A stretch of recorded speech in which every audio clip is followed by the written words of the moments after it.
Talking about agriculture here.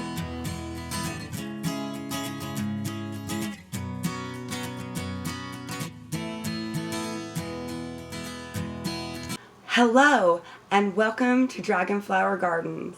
I want to thank all my returning subs. You guys are awesome. And if you're new here, welcome. We talk about gardening, food preservation, seed saving, wild foraging, medicinal plants, and agricultural news that affects you. So if that's what you're into, make sure you're subscribed and go ahead and hit that notification bell so that you'll be notified every time we're getting ready to drop a new video.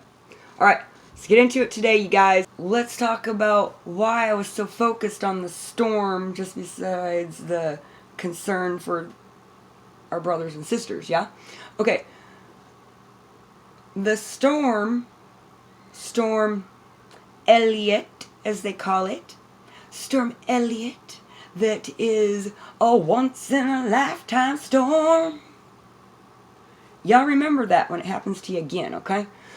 Elliott brought temperatures way lower in certain areas in our country than it was used to. By far, okay? And one of those places that is concerning for me, because we're talking about agriculture here, okay, is where the winter wheat is being grown.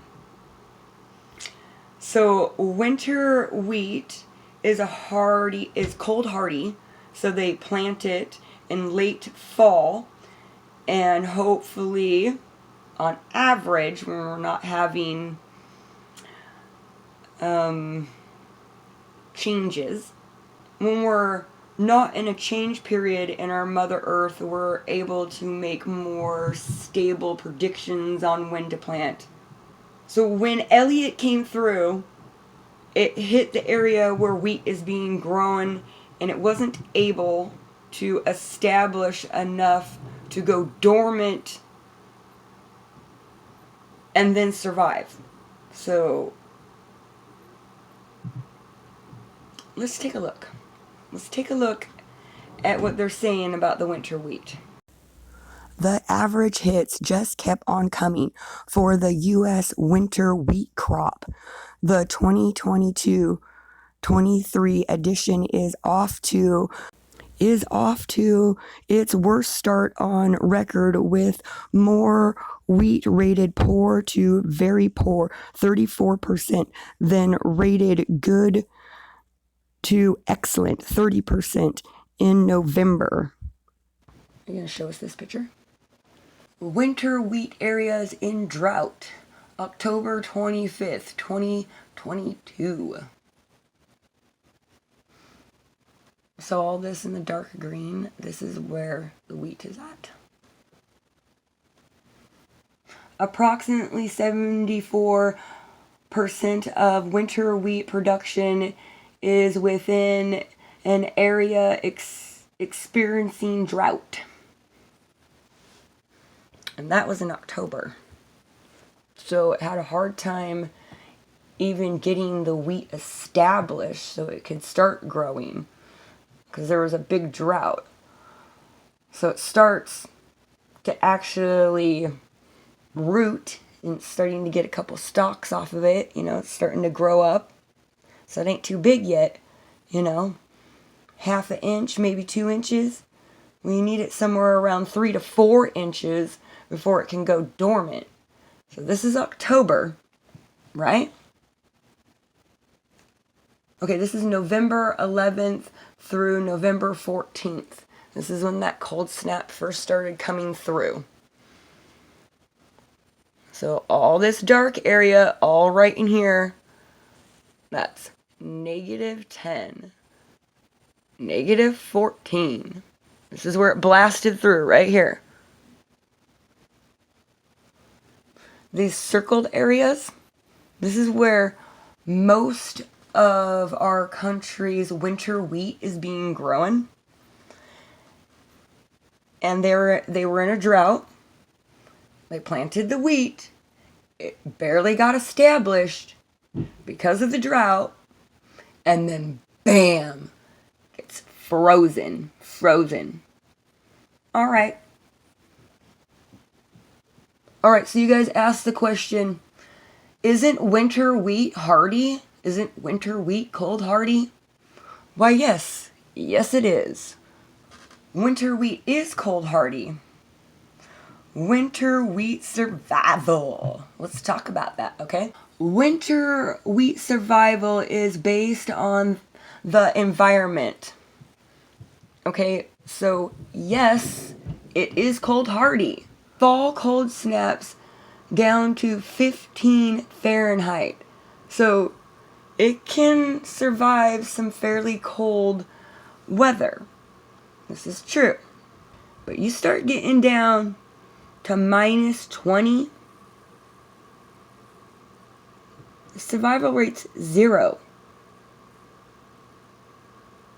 What was the temperatures that just came through with the storm? What were the temperatures that just came through with Storm Elliott? The temperatures at crown depth, so that's the roots that are going into the ground, is critical for winter wheat survival. This is that part where its root system wasn't far enough into the ground before the cold snap came through and killed it. They're most likely going to have to replant this area. That's if they even have the seeds to replant. Alright, so here we go. We talk about snow depth. Snow depth inches. So it can deal with some snow, and it can deal with some very cold temperatures, but there's only so far that it can deal with before it's not going to go dormant properly, so it not being rooted in because of having a drought, so they planted a little bit later, and because of the really extreme cold snap, the winter wheat didn't establish well enough this season. 2022 to 2023 winter wheat did not establish well enough to go through the cold snap that we just went through. Hard red wheat is growing. What just came through there? Elliot. That's what they call in this storm. They call these storms now by names. Okay? And you think that's a once in a lifetime? What will the next one be called? It came through like this. Boom! These guys are going to have to replant. U.S. Wheat Association 2022 U.S. hard wheat winter production. So this is their estimation in September when they usually plant, but the seeds in some places didn't get into the ground until October. So here we go. Here we go right here.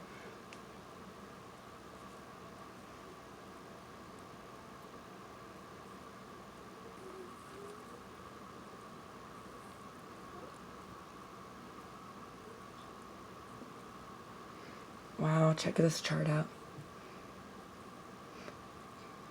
And these are their predictions before the storm had hit. You got your average for last year and the year before that, 5-year average. Okay, here we go. I got a current article. This is December 20th, 2022. Extreme cold could wipe out production of U.S. winter wheat crop. Yeah? It's concerning.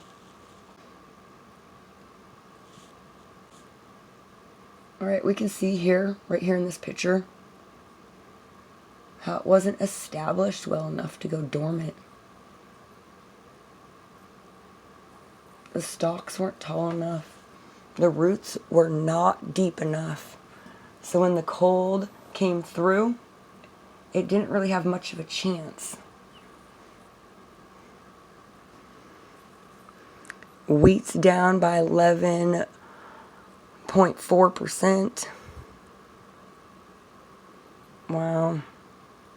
Western plains don't have a problem laying on the snow to deflect against sub-zero temperatures.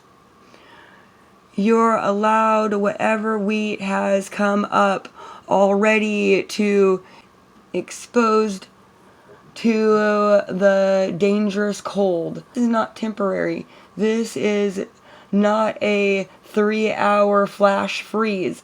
This is a multiple day hard freeze that is going to last all the way until Christmas weekend. He says some of the crops could die. Food business news. Scroll up and get a little looky here. So, Kansas City March wheat. Elliott up 3 cents to close at $8.82 and 1/4. Minneapolis March wheat estimated 1/4 cent to close at $9.34 a bushel. But later months with highs in a normal range. That's what they're saying. I don't know about all that. Thank you for watching Dragonflower Gardens. If you wish to contact us, you can email us at dragonflowergardensgmail, or you can find us on Facebook, Dragonflower Gardens Facebook group page, or you're welcome to go ahead and please leave a comment on this video. Remember to keep on growing.